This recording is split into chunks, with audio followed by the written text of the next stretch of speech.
Բարև բոլորին, շարունակելով մեր տեսանյութերի շարքը, այսօր ցանկանում եմ խոսել թակարդման մասին, թե այն ինչ է իրենից ներկայացնում, ինչ իրավական երաշխիքներ են նախատեսված, մարդու իրավունքների պաշտպանության տեսանկյունից, ինչին ուշադրություն դարձնել, երբ որ թակարդումը ընտրվում է որպես պաշտպանական ռազմավարության ուղղություն, կոնկրետ գործի քննության շրջանակներում, ինչու է կարևոր այս մասին խոսել, որովհետև մենք ներպետական մակարդակում Հայաստանում չունենք կարգավորումներ այս մասին, բացի այդ նաև ներպետական դատական պրակտիկան զարգացած չէ, որովհետև մենք շատ քիչ դատական ակտեր կարող ենք հայտնաբերել, որտեղ առհասարակ նույնիսկ քննարկված լինի թակարդման գաղափարը։ Մինչդեռ Մարդու իրավունքների եվրոպական դատարանի կողմից կա հարուստ նախադեպային իրավունք թակարդման վերաբերյալ, ընդհանուր մինչև այն, որ նախորդ տարի Մարդու իրավունքների եվրոպական դատարանը նաև քննարկման առարկա դարձրեց on-line թակարդման գաղափարը։ Հետևաբար հանրային իրազեկվածության տեսանկյունից կարևոր եմ համարում այս թեմայի մասին խոսել, այս տեսանյութի շրջանակներում առավել մանրամասն ներկայացնելով այն իրավական երաշխիքների շրջանակը, որին պետք է ուշադրություն դարձնել, երբ որ մենք խոսում ենք թակարդման առկայության մասին։ Եվ այսպես, ինչ է թակարդումը։ Թակարդումը անգլերեն entrapment բառի հայերեն թարգմանությունն է, որը Մարդու իրավունքների եվրոպական դատարանի կողմից կիրառվում է բոլոր այն գործերով, երբ որ դիմումատուները բարձրացնում են կոնկրետ գործի շրջանակներում ոստիկանության իրապահ մարմինների ներկայացուցիչների կողմից այդ կոնկրետ գործի քննության առումով դրսևորած վարքագիծը։ Այսինքն արդյոք կոնկրետ դեպքում մենք ունեցել ենք հանցավոր դեպքի պրովոկացիա, թե այդ դեպքը որպես այդպեսին տեղի է ունեցել առանց ոստիկանության իրապահ մարմինների ներկայացուցիչների ներգրավվածության։ Այսինքն իրենք կարող են որոշակի առումով ներգրավվածություն ունենալ, բայց այլ է հարցը, թե արդյոք իրենք ակտիվ դերակատարում են ստանձնում այդ հանցագործության դեպքի բացահայտման մեջ, թե ունենում են հարաբերականորեն пассив վարքագիծ, բարեխիղճ վարքագիծ են դրսևորում եւ ինչ որ առումով չեն հրահրում հանցագործության դեպքի տեղի ունենալը։ Սա ունի կարևոր նշանակություն եւ Մարդու իրավունքների եվրոպական դատարանի կողմից ձևավորած նախադեպային իրավունքի շրջանակներում ընդհանուր առմամբ տարբերակվում են երկու խումբ իրավական երաշխիքներ։ Առաջին խումբը դա նյութաիրավական բնույթի երաշխիքներն են, երկրորդ խումբը ընդհանցակարգային բնույթի երաշխիքներն են։ Նյութաիրավական բնույթի երաշխիքների շրջանակներում հենց կարևոր նշանակություն ունի այն հանգամանքի գնահատումը, թե կոնկրետ գործի փաստական հանգամանքների շրջանակներում արդյոք ոստիկանության իրապահ մարմինների ներկայացուցիչները դրսևորել են էապես ակտիվ վարքագիծ հանցավորության դեմ պայքարելիս, այդ հանցագործության կոնկրետ դեպքը բացահայտելիս, թե իրենք ունեցել են հարաբերականորեն пассив վարքագիծ եւ առանց իրենց ներգրավման փել այդ հանցագործության դեպքը տեղեր ունենալու։ Սա ունի կարևոր նշանակություն գնահատման ենթարկելու համար նյութաիրավական բաղադրիչի առկայությունը, այսինքն հասկանալու համար, թե թակարդման տարեր առնվազն այս գործի քննության շրջանակներում առկա են, թե ոչ։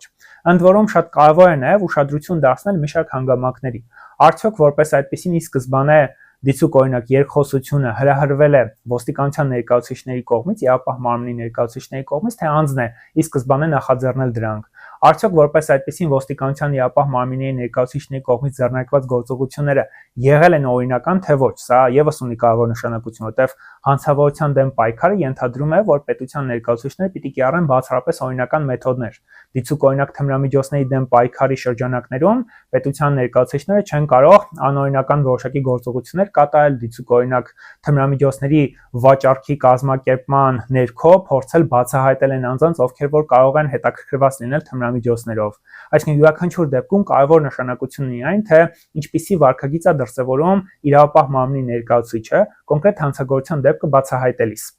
Երբ որ մենք խոսում ենք ընդհանցակարգային բնույթի երաշխիքների մասին, ապա տվյալ պարագայում կարևոր նշանակություն ունի այն, թե ինչ ձևով են ներպետական դատական մարմինները քննարկման առարկա դարձրել այդ գործողության կատարման իրավաչափությունը։ Այսինքն նախ եւ առաջ հստակ կարևոր նշանակություն ունի այն, թե արդյոք տվյալ պարագայում պատշաճ դատական վերահսկողություն է եղել այդ գործողության կատարման նկատմամբ, երբ որ գաղտնի գործակալները ներգրավել են այդ գործողության կատարմանը, ինչ ձևով է դա թույլատրվել, արդյոք դա եղել է որպես վերջին միջոց, ինչ հանգամանքներ են առկա եղել հայտնի եղել իրապահ մարմիններին, որոնք որ թույլատրել են այդ գործողության կատարումը։ Երկրորդ կարևոր էլեմենտն այն է, թե արդյոք դատարանները որպես այդպեսին մանրամասն քննարկման առարկա են դարձել անձի կողմից թակարդման վերաբերյալ ներկայացվող փաստարկները։ Այսինքն հետագայում, երբ որ գործը գնում է դատարան, արդյոք անձին հնարավորություն է տրվել պաշարժ ձևով վիճարկելու այն ապացույցը, որը ձեռք է բերվել այդ հնարավոր թակարդման արդյունքում, արդյոք դատարանները պաշարժ ձևով քննարկման առարկա են դարձել անձի պաշտպանության վարկածը եւ հակընդդեմ դրա բերել ինչ-որ փաստարկներ, կոնկրետ իրականացել վերլուծություն գնահատման ենթարկելու համար, թե կոնկրետ իրավիճակում մենք թակարդում ունենք, թե ոչ։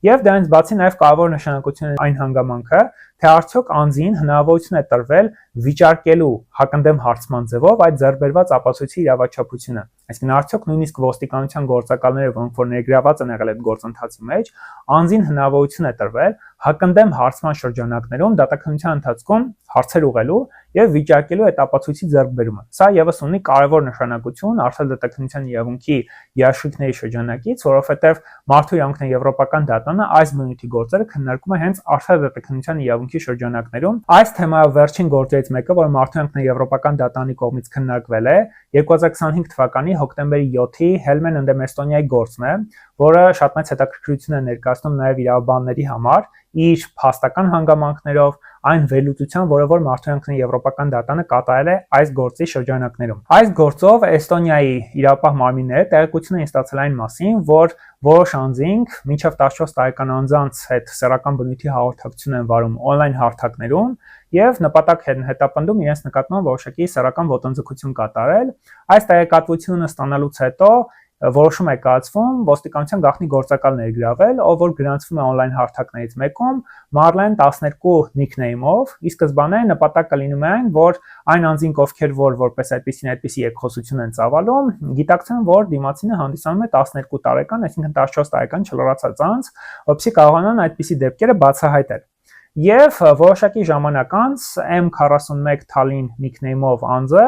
սկսում է գրագրություն ոստիկանության գործակալի հետ եւ չիմանալով բնականաբար որ ինքը գործակալ է, Marlen 12 nickname-ով անձի հետ սկսում է հաղորդակցություն վարել, իրեն պարբերաբար հարցեր է տալիս, անդադ որոշակի ժամանակահատվածի կտրվածքով ինքն է նախաձեռնում բոլոր տեսակի հաղորդակցությունները։ Սա ուներ նույնպես կարևոր նշանակություն այս գործի քննության շրջանակներում։ Եվ որոշակի ժամանակ անց իրեն մեղադրանք է առաջադրվում 14 տարին չլրացած անձի նկատմամբ սեռական ոտնձգության փորձի համար։ Ներպետական դատարաններում հիմնական փաստարկը, որն առաջ էր քաշվում դիմումատուի կողմից, այն էր, որ տվյալ պարագայում տեղի ունեցել թակարդում, որովհետև նախ եւ առաջ ոստիկանության իրապահ մարմինների ներկայացուցիչները չեն ունեցել որևէ տեղեկատվություն այն մասին, որ ինքը վարում է այդ տիպի հաղորդակցություններ, եւ բացի այդ նշում էր այն հանգամանքը, որ որպես այդպեսին այդ nickname-ով հանդես գալուց Marlen 12 իր մոտ որոշակի առումով ձևավորում էր ընկալում, որ հաղորդակցվում է 14 տարեկան չլրացած անձի հետ։ Եվ այդ ձևակերպման օգտագործումը, այդ մոտեցման օգտագործումը իր մոտ առաջ է բերել հենց այդ թակարդման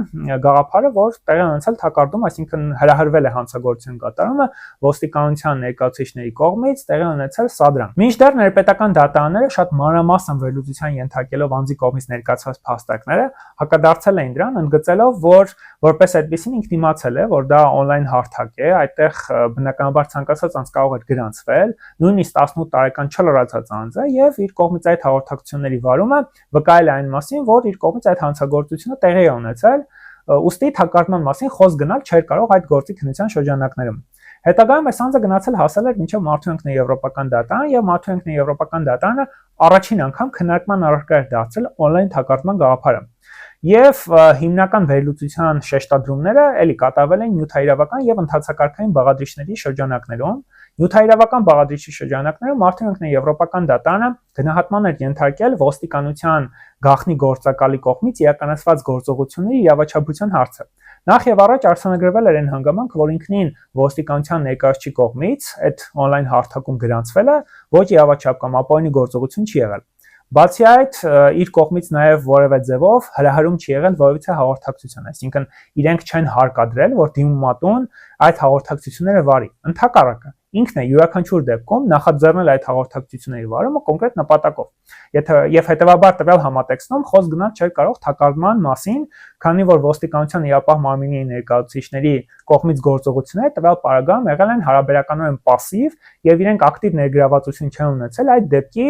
տեղի ունենալու մեջ։ Բացի այդ, կարևոր նշանակություն էր նաեւ այն հանգամանքը, որ Մարդու իրավունքների եվրոպական դատարանը այս գործը նաեւ տարբերակում էր մնացած բոլոր գործերից եւ տարբերակման հիմնական չափանիշներից մեկն այն էր, որ այս գործի փաստական հանգամանքները իրականում տարբերվում էին այլ գործերից իրենց բնույթով, որովհետեւ այս գործի պարագայում մենք որպես այդպեսին առնչվում էինք մինչև 14 տարեկան անձանց հետ եւ հիմնական շեշտադրումն այն էր, որ անձը տվյալ պարագայում դիմատուն հաղորդակցությունը վարում էր մինչև 14 տարեկան, այսինքն խոցելի վիճակում գտնվող անձանց հետ, ովքեր որպես այդպեսին կարող էին չընկալել գործի հանգամանքները, չընկալել այդ հարցերի բնույթը եւ ընդհանուր առմամբ այն միտումը, որով այդ հաղորդակցությունները վարվում էին։ Հետևաբար ի սկզբանե կարևոր առանցքային նշանակություն էր այն հանգամանքը, թե տվյալ պարագայում ինչ բնույթի է եղել գործը եւ ինչ փաստական հանգամանքների է այն առնչվել։ Սա նույնպես կարևոր չափանիշներից մեկն է հասկանալու համար, թե մենք թակարդում կարող ենք ունենալ կոնկրետ գործի քննության շրջանակներում, թե ոչ։ Մյուս կարևոր հանգամանքը այս գործի քննության շրջանակներում այն էր, թե ընդհանրակարգային երաշխիքները պահվել են, թե ոչ։ Այս առումով Մարդու ինքնաեվրոպական դատան ընդհանրապես արձանագրել էր, որ ամեն դեպքում դիմատուի կողմից չէր վիճակվել ընդհանրապես դատական վերահսկողության պատժողությունը, չէր վիճակվել այն հանգամանքը, որ ընդհանրակարգային առումով իրավունքները խախտվել էին, հետեւաբար այս գործի քննության շրջանակներում Եվրոպական դատանը արձանագրել էր, որ արդար դատաքննության իրավունքի խախտում տեղի չի ունեցել, որովհետև ընդհանուր առմամբ երբ որ մենք խոսում ենք ոստիկանության իրապահ մարմնի ներկայացուցիչի գործողությունների կատարման մասին, ապա սույն գործի հանգամանքների համատեքստում ոստիկանության գաղտնի գործակալը չէր որպես այդպիսին ստանձնել ակտիվ դերակատարում այդ գործողությունների կատարման մեջ եւ գործել էին որպես այդպիսին բարեխղճորեն։ Միաժամանակ կարևոր է նկատել, որ այս գործի փաստական հանգամանքները իրականում տարբերվում են Մարդու ինքնաեվրոպական դատանի կողմից քննարկված այլ գործերի փաստական հանգամանքներից, որոնցով դիցոք Մարդու ինքնաեվրոպական դատանը արձանագրել է թակարդման արկայության փաստը եւ մարդու իրավունքների խախտման փաստը։ Եվ այս տեսանկյունից ես կուզեմ անդրադառնալ Մորարին ընդդեմ Մոլդովայի գործին, որին նաև Մարդու ինքնաեվրոպական դատանը հղում էր կատարել Հելմեն ընդդեմ Էստոնիայի գործի շրջանակներում կայացված վճռում, ընդգծելով, որ այս գործի փաստական հանգամանքները տարբերվում են Մորարի գործով արձանագրված փաստական հանգամանքներից։ Եթե անդրադառնանք Մորարի գործին, այդ գործի փաստական հանգամանքները եւս բավականին հետաքրքիր են, ինչն էր առանձնահատկությունը այդ գործի քննության շրջանակներում։ Ուրեմն այդ գործով դիմումատուն Մորարին ուներ անձը հաստատող փաստաթղթի անձնագրի կարիք, որովհետև փնտրում էր աշխատանք Եվրոպական միության տարբեր երկրներում, ուզում էր գնալ Ռումինիա կամ այլ երկիր աշխատելու նպատակով, եւ այդ ժամանակահատվածում ոստիկանության գաղտնի գործակալները որպես այդպեսին որոշում են կայացնում հայտարարություն հրապարակել թերթերից մեկում, որ եթե ունես անձնագրի կարիք, կարող ես զանգահարել հետևյալ հեռախոսահամարով։ Եվ դիմումատուն ունենալով այդ կարիքը զանգարում է այդ հեռախոսահամարով, որ ժամանակ անց իր հետ կապ են հաստատում, գալիս են իր հետ հանդիպման կոնկրետ անձ, ոստիկանության գաղտնի գործակալ ի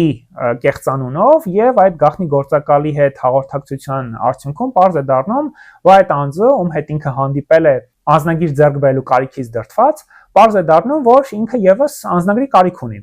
Եվ իրենք որպես այդպեսին համաձայնում են, որ ով ավելի շուտ տեղեկություն ստանա այն մասին, թե ինչպես կարելի է անձնագիր ձեռք բերել, մեկը մյուսին տեղյակ կպահի այդ մասին։ Այդ ժամանակահատվածում դիմումատուն ծանոթանում է մեկ այլ անձի հետ, Z-ի հետ, ում իրեն ներկայացնում են միջնորդի միջոցով, ով որպես այդպեսին զբաղվում է այդպիսի գործունեությամբ եւ ասում է ես կօգնեմ քեզ, ընդամենը ինձ պետք է վճարես իմ ծառայությունների դիմաց 1500 եվրո։ Եվ ինքը այդ գումարը հայտնում է, որ չունի այդ ժամանակ, եւ դրանով խոսակցությունը սահմանափակվում է։ Որ ժամանակ անց ոստիկանության գործակալը զանգահարում է դիմումատուին, ասելով՝ «Բա ինչ նորություն կա, կարող է ինչ-որ մեկի մասին տեղեկություններ ստացել, ով կարող է մեզ օգնի»։ Եվ այս շրջանակներում դիմումատուն հայտնում է, որ այո, կա Woman Z-ը, ով որ պատրաստակամ է օգնի այս ծառայություններով, բայց պահանջում է իր ծառայությունների դիմաց 1500 եվրո։ Ոստիկանության գործակալը ասում է, որ ես էլ այդ գումարը չունեմ։ Եվ այդ ժամանակահատվածում ինչ է առաջարկվում ոստիկանության գործակալի կողմից, ասում է, գիտես ինչ կա Woman մի այլ անձ, մասնավորապես թին, ով եւս ունի անձնագրի կարիք, մենք կարող ենք որպես այդպեսին իրեն առաջարկել Z-ի ծառայությունները, այն պայմանով, որ գումարի չափը ավել կասենք, այսինքն 1500 եվրոյի փոխարեն կասենք 2300 եվրո, այն մնացած գումարը 800 եվրոն կբաժանենք մեր երկուսի միջև։ Եվ այս խոսակցության շրջանակներում ոստիկանության գործակալը պնդում է, որ դիմումատուն անպայմանորեն հանդիսանա միջնորդ, ինքը մատուցի այս ծառայությունները, ինքը գնա փաստաթղթերը վերցնի, գումարը որպես այդպեսին վերցնի թիից եւ ներկայացնի այդ ամենը Z-ին։ Բնականաբար այս գործընթացի շրջանակներում երկրորդ անձը, որը որպես այդպեսին թին էր ներկայացվում, նա եւս ոստիկանության գործակալ էր։ Այսինքն մենք ունենք այս գործի քննության շրջանակներում երկու ոստիկանության գործակալներ, ովքեր որպես այդպեսին փորձում էին տեղեկություններ ստանալ անձնագրերի կեղծ պատրաստման մասին, օգտագործելով դիմումատուին։ Եվ դիմումատուն համաձայնվում է այս առաջարկվող ձևաչափին, գնում է հանդիպում աթին, վերցնում է անհրաժեշտ փաստաթղթերը, կանխավճարն է վերցնում, հետագայում կապ է հաստատում Z-ի հետ, ուղարկում է բոլոր անհրաժեշտ փաստաթղթերը եւ որ ժամանակ անց, երբ որ նույնականացման քարտը գալիս է, հանդիպում աթին գումարի մնացած մասը ստանալու եւ անձնագիրը տալու համար ոստիկանության ներկայացուցիչների կողմից ձերբակալվում է եւ իրեն մեղադրանք է առաջադրվում նրա համար, որ տվյալ պարագայում ինքը մասնակցել է այդ կեղծ փաստաթղթի պատրաստմանը, դրա իրացմանն է մասնակցություն ունեցել եւ գործը գնում է դատարան։ Ներպետական մակարդակում հաստատվում է իր մեղավորությունը,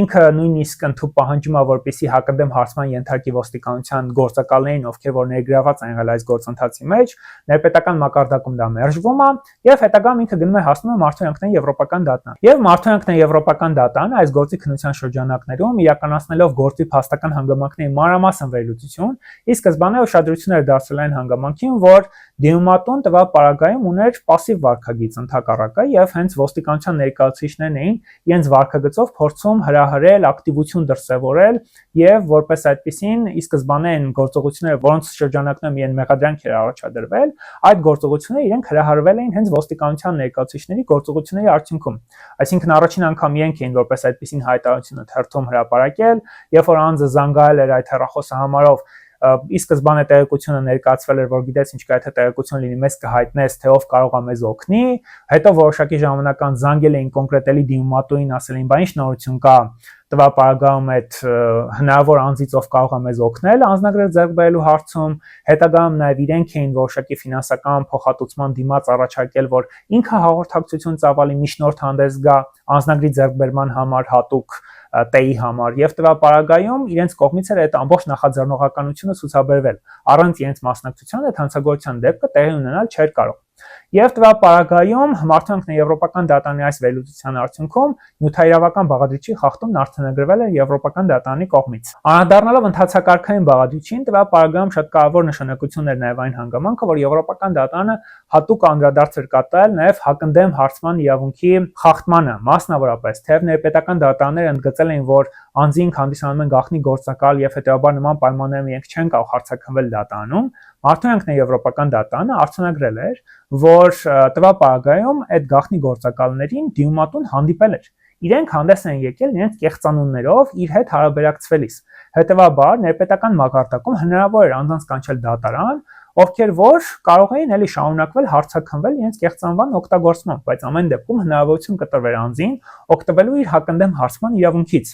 որը պետք է երաշխավորվեր պետության կողմից հաշվի առնելով այն գործողությունների բնույթը, որը տեղի էր ունեցել, որովհետև ամեն դեպքում այդ հանցագործության դեպքը, որը բացահայտվել էր, դրա բացահայտմանը ակտիվ ներգրավվածություն, ակտիվ դերակատարում էին ունեցել ոստիկանության ներկայացուցիչները, եւ հետեւաբար տվյալ պարագայում իրենց զրկել այդ անձանց հակընդդեմ հարցման ենթարկելու հնարավորությունից, այն էլ այն դեպքում, երբ որ ինքը անձնապես ֆիզիկապես այդ անձանց հանդիպել էր, այսինքն ինքը իրենց դեմքերը գիտեր, հետեւաբար տվյալ պարագայում այդ գաղտնիության պատճառաբանությունը չէր կարող արդարացվել այն պատճառաբանությամբ, որ ինքը հանդիպել էր նրանց եւ դա չէր կարող արգելք հանդիսանալ իրենց գործակալ լինելու հանգամանքը այդ անձանց հակադեմ հարցման ենթարկելու համար։ Եվ հետեւաբար նման պայմաններում Մարդու եվրոպական դատարանի կողմից արձանագրվել էր Կոնվենցիա 6-րդ հոդվածի առաջին մասի արտադրատքնության իրավունքի խախտում։ Ընդհանուր առմամբ, եթե մենք ամփոփենք այս դիտարկումները, այս դիրքորոշումները, կարևոր նշանակություն ունեն հանգամանքը, թե յուրաքանչյուր դեպքում մենք ինչ փաստական հանգամանքների հետ գործ ունենք եւ այդ փաստական հանգամանքները ինչպես ենք վերլուծում, որովհետեւ յուրաքանչյուր դեպքում կարևոր նշանակություն ունի այն դետալները, թե յուրաքանչյուր դեպքում, յուրաքանչյուր գործով ինչպես տեղի ունեցավ հանցագործության դեպքը, երբ որ ոստիկանության գաղտնի գործակալներ էին ներգրաված այդ դեպքի բացահայտման մեջ։ Արդյոք իրենք հարաբերականորեն пассив վարքագիծ էին դրսևորում, թե ապես ակտիվ էին, իրենք էին նախաձեռնողականությունը դրսևորում, իրենք էին յուրաքանչյուր դեպքում կապ հաստատում անձի հետ, հասկանալու համար եւ որոշակի առումով նաեւ հրահրելու համար իր կողմից հնարավոր հանցավոր վարքագծի դրսևորումը։ Եվ հետեւաբար այս առումով կարևոր նշանակություն ունի այս չափանիշների նաև կիրառումը ներպետական մակարդակում։ Ինչպես նշեցի տեսանյութի սկզբում, մենք ներպետական առումով զարգացած դատական պրակտիկա չունենք, շատ քիչ գործեր կարելի է հանդիպել, որտեղ ընդհանրապես այս եզրույթը նույնիսկ հակարդման գործածված լինի եւ վերլուծված լինի ներպետական դատարանների կողմից։ Մենք ունենք Վճռաբեկ դատարանի քրեական պալատի մի որոշում, որը մոտավորապես ավելի քան 10 տարի առաջ է կայացվել 2014 թվականին Գառնիկ Գալստյանի վերաբերյալ, որտեղ Վճռաբեկ դատարանի քրեական պալատը վերլուծություն կատարելով գելերային եզրանքման, որ հանցագործության պրովոկացիա տեղի չի ունեցել եւ իրականում օբյեկտիվորեն այդ այդ գործը պրովոկացիայի հետ կապ չուներ, բայց տվյալ պարագայում վճռաբեկ դատարանը որոշակի վերլուծություններ կատարել էր, ցույց տալով, թե ինչ է իրենց ներկայացնում պրովոկացիան, ինչ վարքագիծ պետք է դրսևորի իրապահ մարմինների ներկայացուցիչը կոնկրետ գործի քննության շրջանակներում հանցագործության դեպք կբացահայտելիս, եւ ինչին էր այդ գործը վերաբերում, եթե հակիրճ ներկայացնենք, այդ գործով Գառնիկ Գալստյանը իր հետ ատրճանակ էր բերել Երևան, նշելով, որ որպես այդպեսին այդ ինքնաշեն ատրճանակը իր պապուց էր ինքը ստացել, պահում էր նկուղում, իր հետ բերել էր Երևան, որոշակի ժամանակ անց տվել էր ինչ-որ մեկին, հետո հետ էր ստացել, որ ժամանակ անց ոստիկանության ներկայացուցիչները եկել էին իր մոտ եւ ասել էին, որ մենք տեղեկություններ ունենք, որ քո մոտ կա ատրճանակ, խնդրում ենք ներկայացրու այն։ Ինքը հրաժարվել էր, սկզբում ասել էր, որ ես ատրճանակ չունեմ, հետո ասել էր, որ նետել եմ Երևանյան լիճը, հետո որոշակի ժամանակ անց, երբ որ ոստիկանության ներկայացուցիչները ասել էին, որ մենք հստակ տեղեկություններ ունենք, թե որտեղ է գտնվում քո մոտ ատրճանակը, ինքը հանել էր եւ ներկայացրել էր այն։ Հետագայում պաշտպանության կողմը ներկայացնում էր այն, որ տվյալ պարագայում տեղի ունեցել պրովոկացիա, բայց վճռաբեկ դատարանի կողմից փաստվել էր, որ պրովոկացիա չկա եւ տվյալ պարագայում ընդհանրապես նույնիսկ օպերատիվ հետախուզական միջոցառում տեղի չէր ունեցել եւ իրականում նույնիսկ գաղտնի գործակալ չկար, որի պայմաններում մենք կարող էինք առհասարակ քննարկման առարկա դարձնել այդ պրովոկացիայի գաղափարը, թե արդյոք տվյալ պարագայում մենք ունենք այն, թե չունենք, թակարդում որպես այդպեսին տեղի է ունեցել, թե տեղի չի ունեցել։ Ամփոփելով այս տեսանյութի շրջանակներում ներկայացված դիտարկումները, կարևոր եմ համարում ընդգծել, որ յուրաքանչյուր դեպքում, եթե որպես պաշտպանական ռազմավարության առանձին ուղղություն ընտրվում է թակարդումը, կարևոր է ուշադրություն դարձնել թե նյութաիրավական, թե ընթացակարգային բնույթի երաշխիքներին, թե անձանց տեսանկյունից, ովքեր որ կարող են բարձրացնել թակարդումը որպես իրենց ուղղություն, թե դատաների տեսանկյունից, որոնք որ որպես այդպեսին կարող են քննարկման առարկա դարձնել կոնկրետ գործով թակարդման հատկանիշների առկայության հարցը։ Շատ կարևոր է ընթացակարգային երաշխիքների ապահովումը, որովհետև այդ տիրույթում բեռը ընկած է դատարանների վրա։ Թե ինչպես իրենք պետք է իրականացնեն մանրամասն վերլուծություն յուրաքանչյուր փաստական հանգամանք, թե ինչպես իրենք պետք է ապահովեն հակընդդեմ հարցման անձանց իրավունքը իրավական երաշխիքի ապահովման տեսանկյունից։ Սրանք շատ կարևոր են։ Եվ այս ամբողջ համալիրը հնարավորություն է տալիս գնահատման ենթարկել, թե կոնկրետ գործի քննության շրջանակներում մենք թակարդման առումով հատկանիշներ ունենք, թե չունենք, եւ ընդհանուր առմամբ արդյոք արդար դատաքննության իրավունքը կոնկրետ գործի քննության շրջանակներում խախտվել է, թե չի խախտվել։ Շնորհակալություն տեսանյութը մինչև վերջ դիտելու համար։ Այսօրվա համար պատրաստել է այսքանը։ Չմոռանաք բաժան որդագրվել ալիքին, հավանել այս տեսանյութը, մեկնաբանություն եմ գրել ձեր դիտարկումները, կարծիքները։ Եթե ունեք հարցեր, կարող եք գրել նաև ներքևում նշված էլեկտրոնային փոստին կամ զանգահարել նշված հեռախոսահամարով։ Հատկապես եթե ունեք հարցեր նաև մարդույանքների եվրոպական դատարան գանգատ ներկայացնելու կապակցությամբ, ինչպես թակարդման, այնպես էլ այլ հարցերի հետ, որոնք կարող են վերաբերվել արդար դատաքննության իրավունքին կամ այլ իրավունքներին, որոնք որ պաշտպանված են մարդու իրավունքների եւ հիմնարարազատությունների պաշտպանության մասին եվրոպական կոնվենցիայով։